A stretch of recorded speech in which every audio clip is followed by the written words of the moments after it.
Thanks for tuning in to Tesla Shorts Time Daily, episode 446 for April 23rd, 2026. I'm Patrick, coming to you from Vancouver. Here's your Tesla news rundown. Tesla has started production of the Cybercab at Giga Texas. The company announced that the robo-taxi has officially moved out of the prototype stage and into manufacturing at Giga Texas.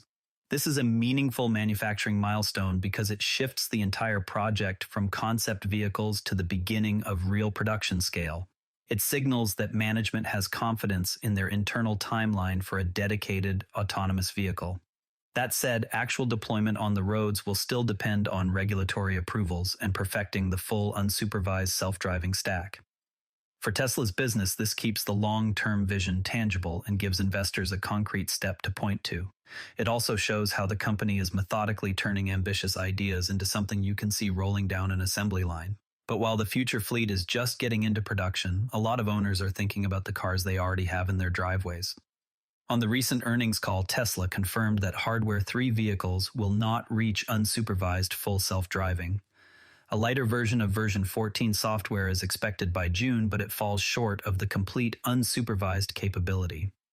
This creates a clear split across the fleet between older hardware and the newer platforms. For early buyers who purchased with future autonomy in mind, it can feel like a limit on their original investment. The customer impact here is real, and Tesla will need to be direct and transparent in how it communicates options going forward. I think this reflects the honest trade-off in rapid hardware iteration where earlier cars eventually reach a capability ceiling. That hardware reality check makes the push on AI compute even more interesting. Tesla has agreed to acquire an AI hardware company for up to $2 billion. The deal will be paid in common stock along with equity incentives designed to strengthen the company's in-house compute resources. This comes at a moment when training demands for their neural networks are growing rapidly. Bringing more of this capability inside could reduce dependence on external suppliers. It also has the potential to accelerate iteration cycles on the technology roadmap. From an engineering perspective, tighter control over the hardware layer often leads to faster learning loops. Of course, moves like this are not cheap, and some folks on the investor side are getting vocal. Concern is growing about the overall scale of Tesla's AI and robotics spending. The company continues to prioritize these long-term bets even while traditional auto margins are facing pressure. This is the classic tension in technology companies between investing heavily for the future and delivering returns in the near term. How management explains its capital allocation decisions will likely shape market sentiment in the coming months. It is a legitimate debate worth following because the numbers involved are substantial. Speaking of long-term alignment, the board just made a decision on Elon's compensation package. The board has approved the 2018 Performance Award for Elon Musk, but with specific conditions attached. He will need to forfeit a backup 2025 award and hold most of the shares until at least 2033.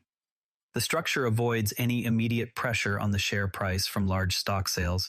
It keeps the incentives clearly tied to long-term results rather than short-term movements. Shareholders will be watching closely to see whether this governance choice delivers sustained focus from leadership, while the board sorts out the long-game day-to-day driving experience is still improving.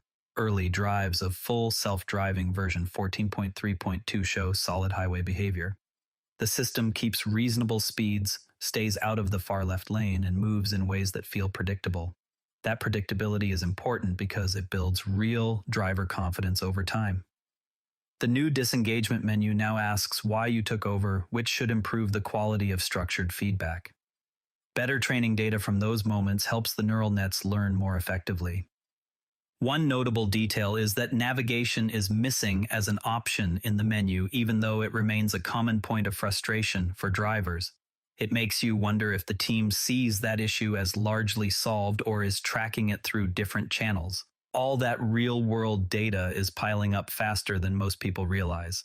Tesla's fleet is now driving 333 miles every second on supervised full self-driving.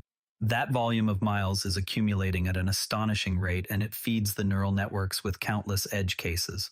Many owners appear to be using the system far more than casual observers assume. This kind of organic adoption creates a compounding data advantage that is difficult for competitors to match. The data moat grows quietly with every mile and every disengagement report. On the manufacturing side, Tesla is also adjusting to where demand is picking up. The company plans to hire about 1,000 new workers at Giga Berlin. This follows a period of strengthened demand in Europe after some tougher months. Rather than leaving capacity idle, Tesla is scaling the factory where orders are actually growing. Execution will be key because hiring, training, and maintaining consistent quality at that volume is never automatic. It is encouraging to see the company responding directly to regional market signals. They're also quietly working on new variants of existing models. A longer wheelbase Model Y variant, known as the Model YL, was spotted testing on Highway 280 near the Bay Area. The prototype suggests Tesla is looking at more spacious rear seating or different configurations. This could be aimed at specific markets or even future robo-taxi layouts that need extra room. For customers, it might eventually translate into better legroom or more flexible seating options. Tooling changes and regulatory approvals will determine how quickly it moves from testing to production. All right, time to zoom out a bit. Taking a step back from the individual headlines, it is worth applying first principles thinking to the question of what sensor suite is actually required for safe autonomous driving. Conventional wisdom still holds that more sensors equal more safety, yet Tesla's camera and neural network approach keeps delivering incremental gains. The system treats cameras and neural nets in a way that mirrors how humans use eyes and brains. A single consistent sensor set across the entire fleet produces uniform data that is much easier to scale and train on. This avoids the fragmentation that happens when different vehicles have mixed hardware configurations. At its core, the approach strips the problem down to observing the environment, planning within physics constraints, and improving the planner through millions of real-world miles. If vision only proves sufficient at scale, it lowers the manufacturing cost of every robotaxi and simplifies the entire data pipeline. That could create an economic moat that multi-sensor competitors might eventually have to follow, not because of hype, but because physics and economics point in that direction.